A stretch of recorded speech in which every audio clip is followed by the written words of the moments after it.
ये किसी जमहूरियत में नहीं होता।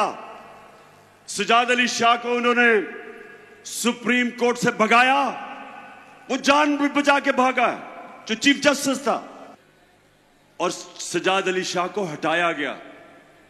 कोई जो आज मुल्क पे मुसल्लत है और आज कहते हैं चोरी हमने की है, हमें एनआरओ दो, हम कानून से ऊपर हैं।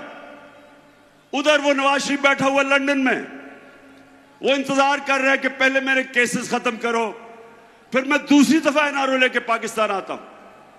मुझे ये मुल्तान बताओ कि छोटा आदमी तो भैंस चोरी, गाड़ी चोरी, मोटरसाइकिल चोरी, वो तो जेल में। तो जो अरबों रुपए मुल्क के लूट के बाहर जाता है, वो कहता है कि मैं कानून के ऊपर हूं। और ये है जंग, इंसाफ की जंग है पाकिस्तान में। हम सब ने मिलके, जब तक हम इंसाफ नहीं, ताकतवर को कानून के नीचे नहीं लेके आते, ये कौम आजाद नहीं होगी। थानों में जुल्म होंगे, ताकतवर झूठे केस करवाएगा कमजोर पे, थानों में जुल्म, जमीनों पे कब्जे, हर जगह कमजोर आदमी पिसेगा। आज जो बैरून मुल्क पाकिस्तानी है, मुल्तान ये सुन लो, मेरे पाकिस्तानी भी सुन रहे होंगे, आज ये याद रखें कि जो दलदल में हमें इन्होंने फंसा दिया है 4 महीने में, इससे अब सिर्फ एक तरह हम निकलेंगे। बैरूनी मुल्क जिनसे हम इमदाद मांगते हैं, वो अब नहीं देंगे। वो अगर देंगे भी तो वो हमारी आजादी छीनेंगे। इसलिए एक ही तरीका है, 1 करोड़ पाकिस्तानी बाहर बैठा है, यह हमारा सबसे बड़ा असासा है। और इसको जिस दिन इनमें से 1 करोड़ में से 5 लाख ने भी डॉलर मुल्क में आ जाएगा, ये हैं जो लोग हमें आजाद करेंगे बैरूनी मुल्क के कर्जों से। लेकिन वो कभी नहीं आएंगे, वो कभी पाकिस्तान में सरमायाकारी नहीं करेंगे जब तक हमारा इंसाफ का निजाम ठीक नहीं होता, कॉन्ट्रैक्ट एनफोर्समेंट नहीं होती, जब तक उनको ये एतमाद ना हो कि जब वो सरमायाकारी करेंगे उनसे फ्रॉड नहीं होंगे। वो इसलिए दुबई चले जाते हैं, वो मलेशिया चले जाते हैं, लेकिन पाकिस्तान में सरमायाकारी नहीं करते। तो जो मेरा इंशाअल्लाह अल्लाह ने आगे बारी दी, तो मैं आज सबसे पहले अपने बैरून मुल्क पाकिस्तानियों के लिए आसानी पैदा करूंगा कि पाकिस्तान में सरमायाकारी करें, और उसके लिए अपना इंसाफ का निजाम, इसको बेहतर करेंगे।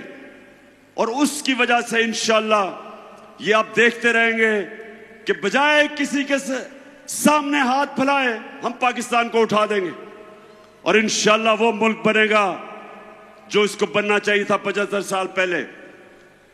आखिर में मुल्तान, मुझे ये बताओ कि ये जो भाग गए हैं मैच खेलने से, ये जो भगौड़े हो गए हैं,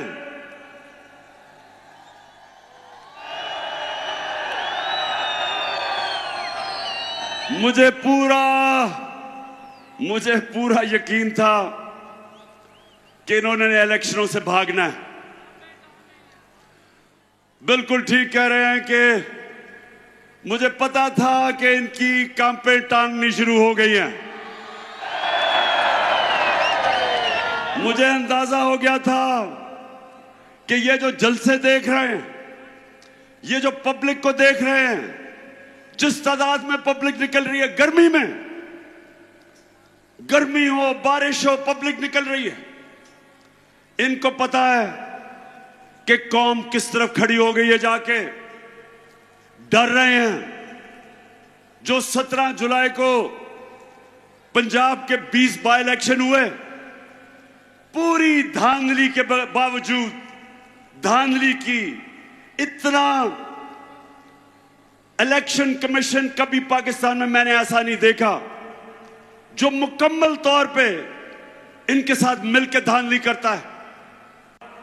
2 इलेक्शन धांधली करके इन्होंने जीते हैं, उसके बावजूद सफाया हो गया।